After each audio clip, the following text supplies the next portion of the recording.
वालेकुम स्टूडेंट्स, आज के वीडियो में हम कुछ बेसिक टर्म्स की बात करेंगे। बेसिकली हमारा टॉपिक है रिलेटिव एटॉमिक मास। अच्छा, इससे रिलेटेड भी कुछ टर्म्स हम सीखेंगे। जैसे मेरे बच्चों, मास नंबर को हम ए से डिनोट करते हैं। Total number of protons and neutrons in nucleus of an atom is called mass number. इसी तरह मेरे बच्चों, atomic mass of total number of protons and neutrons in nucleus of an atom is called atomic mass. अच्छा, mass number को प्यारे बच्चों nucleon number भी कहते हैं, क्योंकि ये क्या है, total number of protons and neutrons हैं, और ये कहाँ होते हैं, न्यूक्लियस ऑफ एन एलिमेंट में होते हैं। तो प्यारे बच्चों, इनको क्या कहते हैं, हम न्यूक्लियॉन नंबर भी कहते हैं। अच्छा, जो आज का हमारा मेन टॉपिक है दैट इज रिलेटिव एटॉमिक मास। अच्छा, रिलेटिव का मतलब क्या होता है प्यारे बच्चों? रिलेटिव का मतलब होता है ताल्लुक या ताल्लुकदार, रिश्तेदार।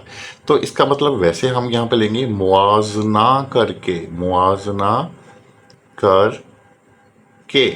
तो मेरे बच्चों, डेफिनेशन देखते हैं। The mass of an atom of an element as compare to the mass of an atom of carbon as 12, taken as 12। ठीक है, यहाँ पर carbon taken as 12 is called relative atomic mass. यानी हम किसी एटम के मास का कंपैरिजन करेंगे, मुआवजना करेंगे कार्बन 12 के मास से। अच्छा पहले पूछो, इससे भी ज़्यादा अच्छी डेफिनेशन है ये वाली। The ratio of the average mass of one atom of an element to 1/12 of mass of an atom of carbon 12। यानी हम average mass of an atom की हम क्या करेंगे, रेशियो लेंगे with mass of 1/12 of carbon 12। अच्छा प्यारे बच्चों, देखो जैसे कार्बन 12 है, ये कार्बन 12 है, इसका मास क्या है, 12 AMU है। अगर मेरे बच्चों हम इसके 12 पार्ट कर दें,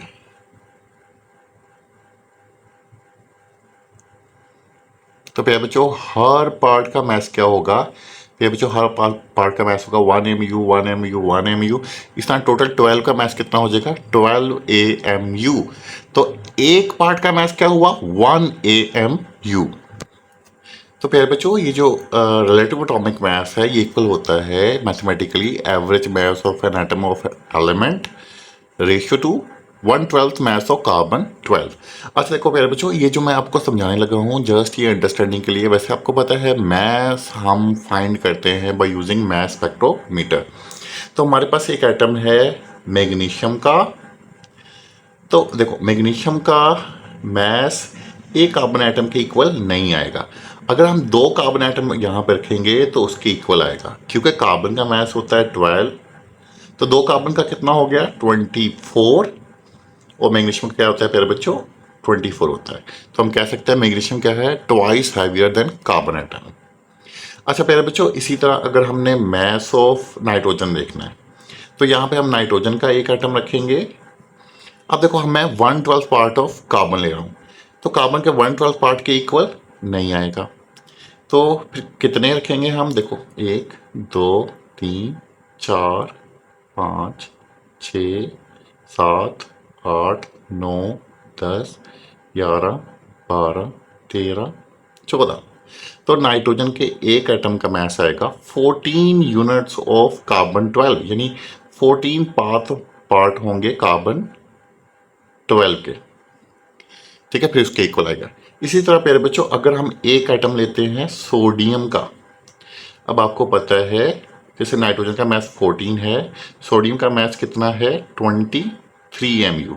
कैसे पता चला, पता ऐसे चला कि सोडियम का मास इक्वल होता है 23 1/12 पार्ट ऑफ कार्बन।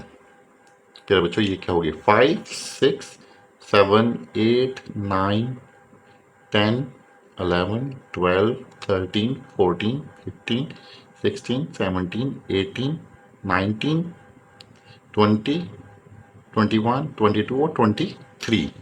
तो प्यारे बच्चों ये 23 यूनिट्स ऑफ कार्बन 12 के इक्वल होता है, इक्वल होता है 23 यूनिट्स ऑफ कार्बन 12। अच्छा प्यारे बच्चों, अब एटॉमिक मास क्या, एटॉमिक मास यूनिट क्या होता है प्यारे बच्चों, that is mass of 1/12 part of carbon 12, और इसकी वैल्यू होती है प्यारे बच्चों। अच्छा वैसे 1 AMU को हम 1 डाल्टन भी कहते हैं, 1 डाल्टन।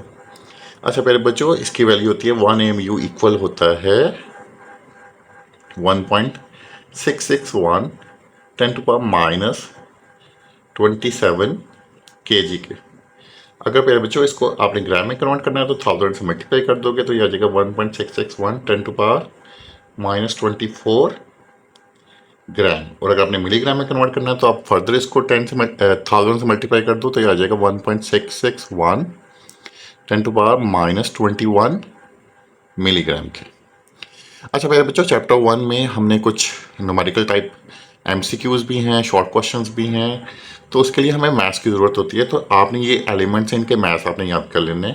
हाइड्रोजन का मैथ्स होता है आपको पता है 1.0079, तो हम कह देते हैं 1.008 AMU, सबके साथ AMU आएगा।